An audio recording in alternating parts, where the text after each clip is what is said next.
How's it going, YouTube? This is David. Today I'll be making a video. The title of this video is going to be 3 tips for beginner scalpers on how you can improve your scalping so that you don't have to do so much overnight analyzing or the stuff that I'm going to talk about. So we're going to jump right into it.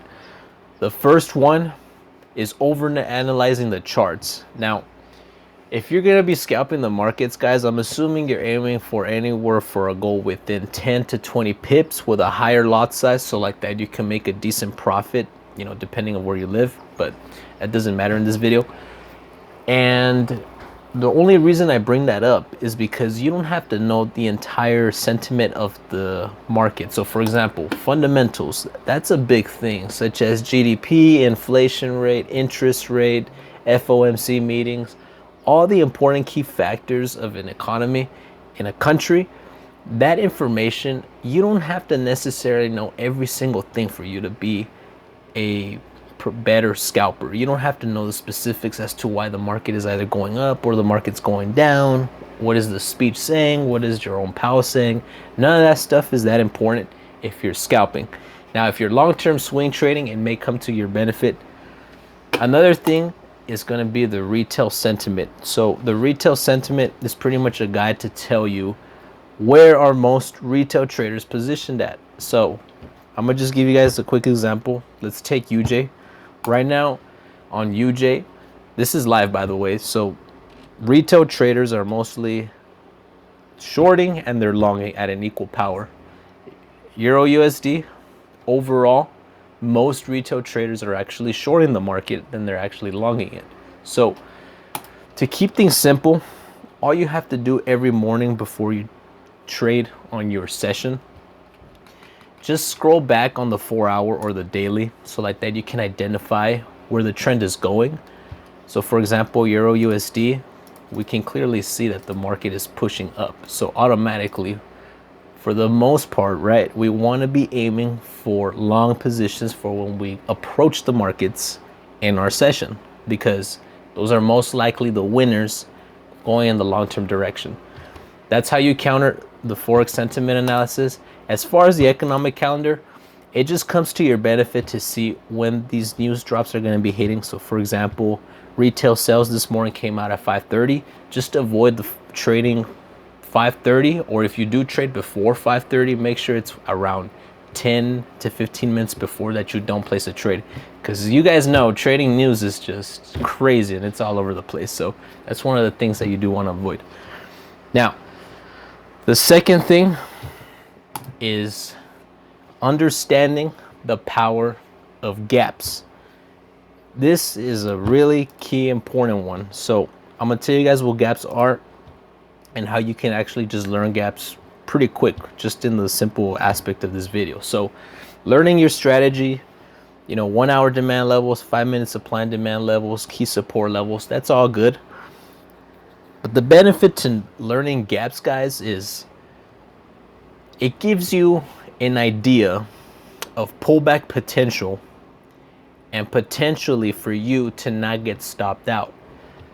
So today was actually a really good example for Euro USD. So let's go right to it.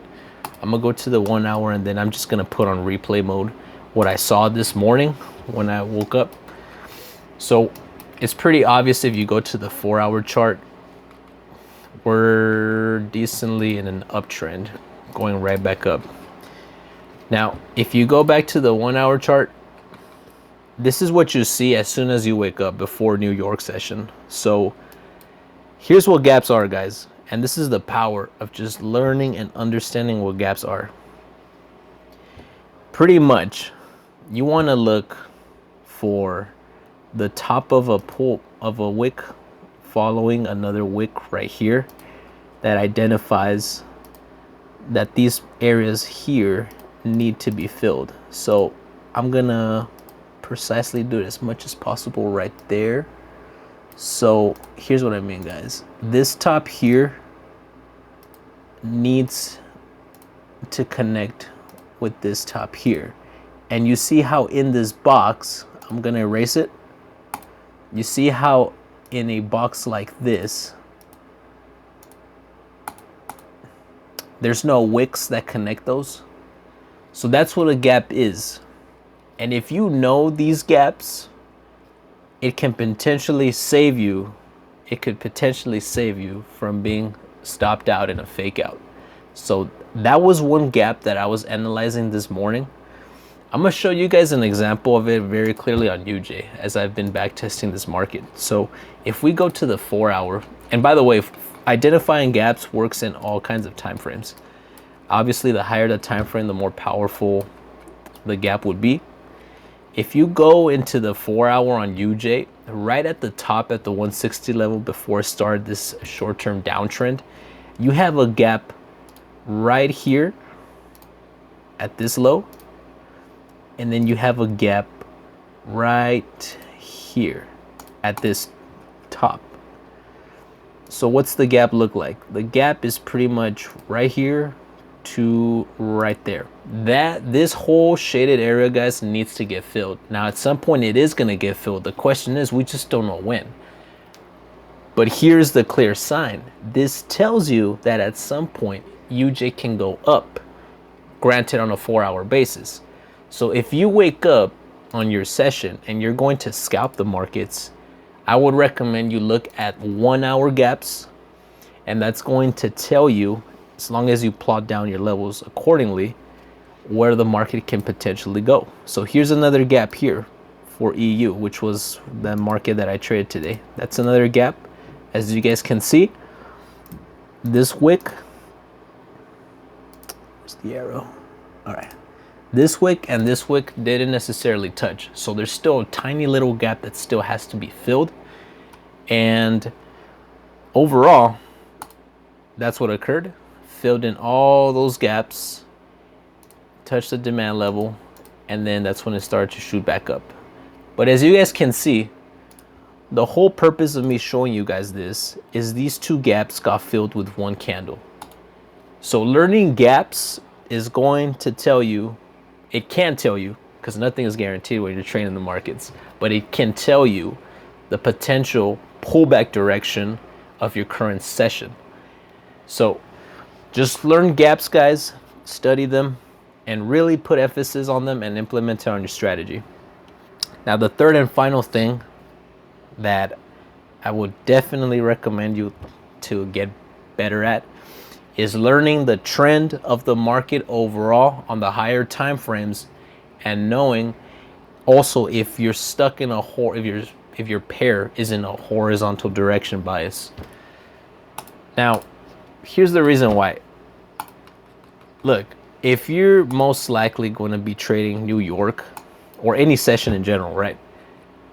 Your probability of scalping the markets, granted you're trading supply, demand, or whatever strategy you have, your chances of winning are much more higher if you just go with the overall direction of the market. And if you want to know where the direction is, of course, that's something that's part of Forex basics, but I'm assuming you know already. You just go to the daily level, you identify clearly where the trend is going, bam. Then you go to the 4 hour level, and then that's going to give you extra confirmation of where the direction is certainly going. So both the daily level, both the daily time frame and the 4 hour time frame on this Euro USD pair right now is going up. So most likely you just want to trade upside pairs. You want to just take long positions. You would just have a higher probability of winning. Now, horizontal markets, those are the trickiest ones. Granted, if you trade supply and demand, you know, truth be told, through my back testing, guys, I tend to lose the most when the market is consolidating, going back and forth horizontally.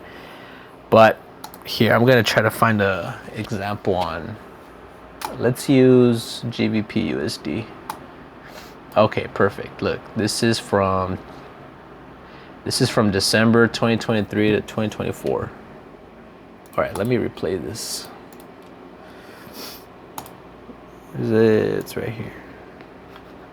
This light's turning off. Okay.